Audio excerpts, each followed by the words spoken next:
Hello guys, welcome back to the channel. So guys, आज एक बहुत ही अच्छी खबर है। रेलवे रिक्रूटमेंट बोर्ड ने अगेन रिक्रूटमेंट्स निकाल दी हैं। सो एक 12th पासिंग वालों के लिए है और एक ग्रेजुएट्स के लिए है। ओके, सो हम पूरा डिस्कस करेंगे। ठीक है, सो सबसे पहले गूगल पे आपने आरआरबी की ये इस वेबसाइट ओपन कर लेनी है, rrbapply.gov.in। ठीक है ना, अपने वेब ब्राउज़र पे इसको ओपन कर लेना है। सो ये साइट ओपन हो जाएगी, इसमें आपको सारी डिटेल्स दिखेगी। ठीक है ना, लेटेस्ट अपडेट्स में। सो ये देखिए, यहाँ पे आपको दिखेगा पॉपुलर कैटेगरीज ग्रेजुएट्स की पोस्ट।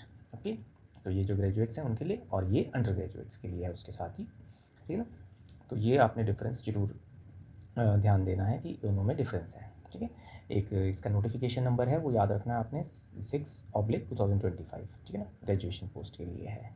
ठीक है, और ये दूसरा 7/2025, ये अंडर ग्रेजुएट्स के लिए है। ठीक है ना, सो गलती ना लगे इसमें। ठीक है ना, क्योंकि देखने में दोनों फॉर्म्स सेम ही होते हैं।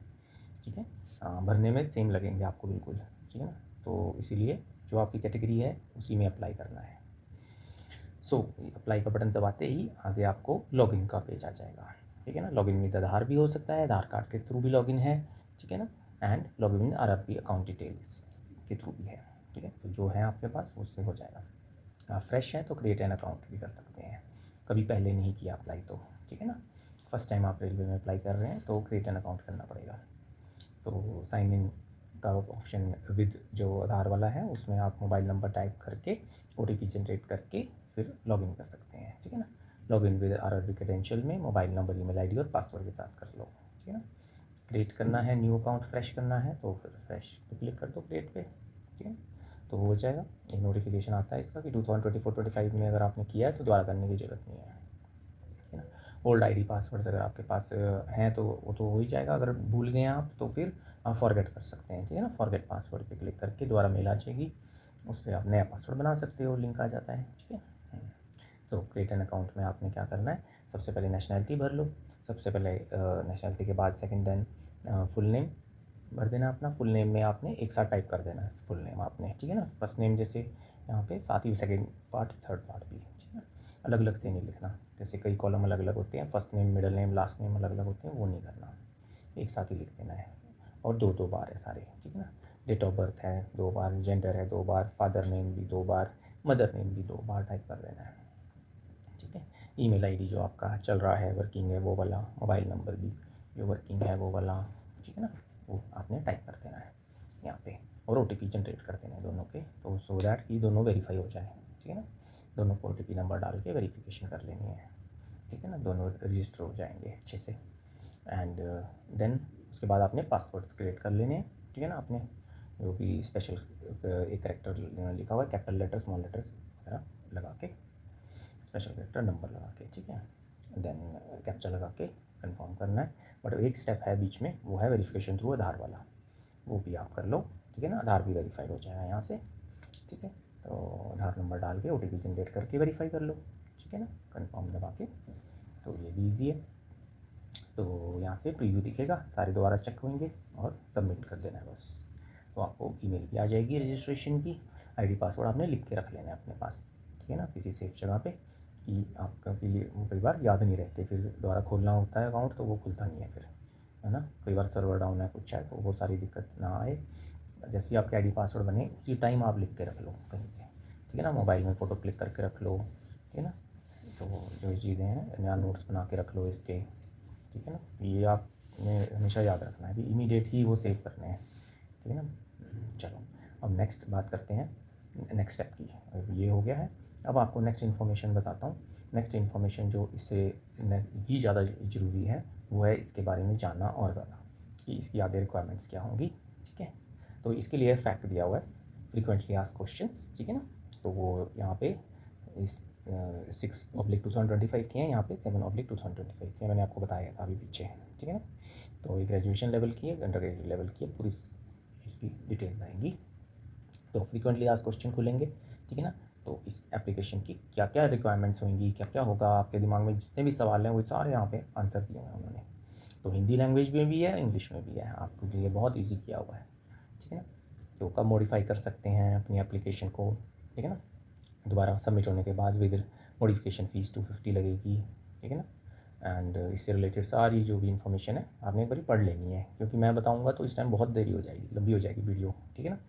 तो इसीलिए आप खुद ही इसको पढ़ें डेफिनेटली, चाहे भले ही 15-20 मिनट आपके लग जाएँ। फॉर्म भरने से पहले इस चीज़ को आप ज़रूर टाइम दो, ठीक है। ये बहुत ज़रूरी है, क्योंकि अगर कोई चीज़ आपने सोचा कुछ और हो गया कुछ, तो फिर फॉर्म ही कैंसिल हो जाता है सीधा, ठीक है ना। तो ये ज़रूर पढ़ें, ठीक है। हाँ, और जब ये है कि आप ज़्यादा जो ज़रूरी नहीं है चीज़ वो ना पढ़ो, जो आपका वो क्वेश्चन मत पढ़ो जो आपसे रिलेटेड ही ना हो, ठीक है ना। तो जो रिलेटेड चीज़ है वो पढ़ लो ज़रूर, ठीक है ना। जैसे स्क्राइब का है, स्क्राइब आपको अगर नहीं एलिजिबल हो आप स्क्राइब के लिए, तो वो मत पढ़ो, वो वाला क्वेश्चन मत पढ़ो, ठीक है ना। तो जो जिस चीज़ की आपको ज़रूरत है पढ़ने की वो पढ़ लो, ठीक है ना। जैसे डिसेबिलिटी वाला है क्वेश्चन, डिसेबल लोगों के लिए लिखा हुआ है, तो वो मत पढ़ो, है ना। तो जो ज़रूरी है वो पढ़ लो। रिफ़ंड ऑफ फ़ीस के बारे में पढ़ लो कि फ़ीस कैसे रिफ़ंड होएगी, है ना। ये भी फ़ीस भी रिफ़ंड के बारे में बोला हुआ है इन्होंने।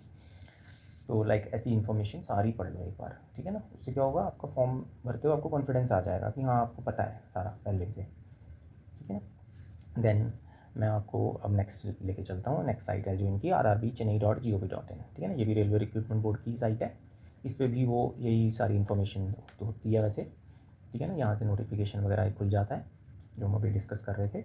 और भी कोई इन्फॉर्मेशन लेनी हो तो ये साइट भी है इन्हीं की, ठीक है ना।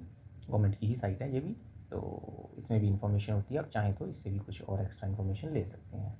इसमें भी इनकी सारी जो रिक्रूटमेंट्स हैं अलग अलग, मैंने तो खैर आपसे ये दो ही बातें अभी डिस्कस की है कि +2 लेवल और ग्रेजुएशन लेवल की पोस्ट की, बट इसमें अलग भी मिलती है, अलग भी सेक्शन कंट्रोलर की पोस्ट है, पैरामेडिकल कैटेगरी है, वट अलग फील्ड की है, कोई और अलग फील्ड का हो वो भी इसमें देख के अप्लाई कर सकता है, ठीक है ना। ये सारी लिंक्स वगैरह यहाँ मिल जाते हैं। तो ये मेन इंपॉर्टेंट साइट्स मैंने आपको बता दी, ठीक है ना, PDF दिखा दी। तो ये जो है आपने ध्यान से पढ़ लेने हैं और अप्लाई कर देने हैं, ठीक है ना। कोई और आपको दिक्कत आती है तो हमसे डिस्कस कर सकते हैं, ठीक है। सो गाइस नेक्स्ट आपने फिर क्या करना है, इस साइट पे आपने यहाँ पे ये पैक भी है, यहाँ पे अप्लाई ऑनलाइन भी है, नोटिफिकेशन हिंदी में भी है, इंग्लिश में भी है, ठीक है ना। तो वेरी इजी है, तो किसी पे भी आप क्लिक कर सकते हैं। और हिंदी में देखना है हिंदी में, इंग्लिश में देखना है हिंदी इंग्लिश में, ठीक है ना। तो ये CN6/2025 का भी है, यहाँ पे नोटिफिकेशन हिंदी है इंग्लिश में, ठीक है ना। तो किसी पे भी आप क्लिक करके आप वेरी इजीली सारी इन्फॉर्मेशन ले सकते हैं, ठीक है। हम इस पर क्लिक कर देते हैं एक बार। तो यहाँ पे आपका फाइनल ये ओपन हो गया है, ठीक है। ये देखिए सारा नोटिफिकेशन ओपन हो गया है, ठीक है। इसमें सारी इन्फॉर्मेशन अवेलेबल है, ठीक है। थोड़ा लेंदी होता है इनका, बट ये है कि फिर भी पढ़ना है बहुत ज़रूरी है आपको, ठीक है ना। ज़रूरी इन्फॉर्मेशन आप ज़रूर पढ़ें इसमें, ठीक है ना। कितनी एज ग्रुप के लिए है और सारी लिखी हुई है, कैटेगरी वाइज लिखा हुआ है, ठीक है ना। SC ST तो कितने एज रिलैक्सेशंस हैं, ठीक है ना। क्वालिफ़िकेशंस लिखी हुई हैं, ठीक है। फ़ीस लिखी हुई है जनरल की और कैटेगरी वालों की, ठीक है। तो ये सारा आप ज़रूर पढ़ लें अच्छे से, ओके। अब मैं ज़्यादा टाइम तो नहीं लूँगा, अब ये होता ही बहुत लंबा है, बट आप ये पढ़ें ज़रूर, ठीक है ना। हिंदी में भी दिया हुआ है, ये इंग्लिश में भी है हिंदी में भी है, हिंदी वाला पढ़ लो अगर इसमें मुश्किल लग रही है, ठीक है ना। तो सारी डिटेल्स, हाँ ये देखो ये एरिया वाइज भी डिटेल्स दी हुई है, ठीक है। आई थिंक ये क्या चीज़ है, अच्छा ये पोस्ट वाइज है, ठीक है ठीक है। तो ये भी देख लेना, ठीक है ना। नंबर ऑफ पोस्ट वाइज सारी चीज़ें दी हुई है, ठीक है ना। ये फॉर्मेट्स भी दिए हुए हैं लास्ट में, जिन जिनको फॉर्मेट्स लगते हैं वो SSC वालों का फॉर्मेट होता है, OBC NCL वालों का है सर्विलेशन, ठीक है ना। तो जो जिसका है वो OBC वालों का है, ठीक है। जो जिसका है वो ये देख ले, कोई कैटेगरी वाले हैं तो अपना फॉर्मेट यहाँ से लेके प्रिंट आउट निकाल के उसको भर के फिर वो रखें, अपलोड करना है तो अपलोड होता है, ठीक है ना। तो ये तो ठीक है गाइस, कोई दिक्कत हो तो फिर भी आप कमेंट में पूछ लेना, या हमारी वेबसाइट है उस पर आप कांटेक्ट कर लेना, ठीक है। और कोई और भी हम काम करते हैं तो वो इन्फॉर्मेशन उससे रिलेटेड भी हो वो भी हम आपको प्रोवाइड कर देंगे, ठीक है। Okay bye bye, take care.